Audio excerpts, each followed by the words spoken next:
Parents, what is your dark secret that you will never tell your children? My daughter has no idea I was the reason her boyfriend broke up with her. My daughter, who was 19, moved out soon after her biological father's passing. It was a very difficult time for both of us, and it ruined the momentum that my daughter had in her life. But after a period of living alone, she moved back. It was during this time that she introduced me to Kevin. He and I had clicked right away. He lacked a father figure in his life, and I think he was eager to form that relationship with me from the start. I noticed that he was extremely paranoid and had severe trust issues. However, he wasn't toxic or manipulative, just constantly worried about where my daughter would go after work. When he would ask me, I would answer honestly. She was usually at her friend Maria's house, watching movies together. We both sincerely believed my daughter was at Maria's place. We had no reason to think she wasn't.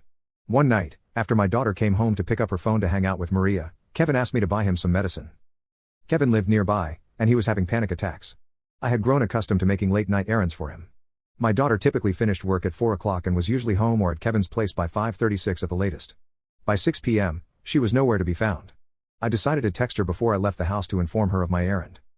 The message was something like, "Kevin is having panic attack, so I'm heading out to get supplies. Are you okay?" She responded while I was driving, and I checked the message when I got to the store. It read something like, "Yeah, I'm fine.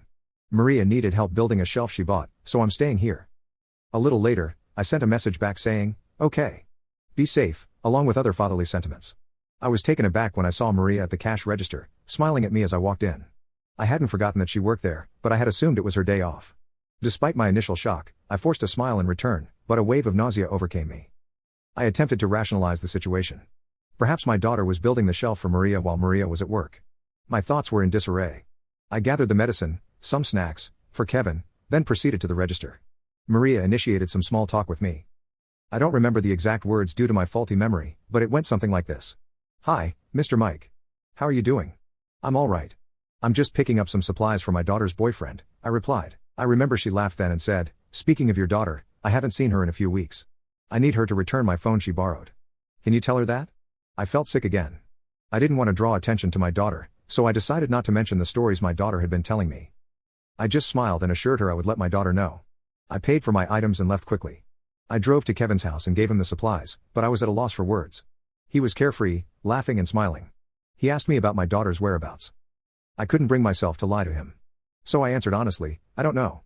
I didn't know where she was or who she was with." I suggested he call her and ask. He thanked me, and I left his house. Later that night,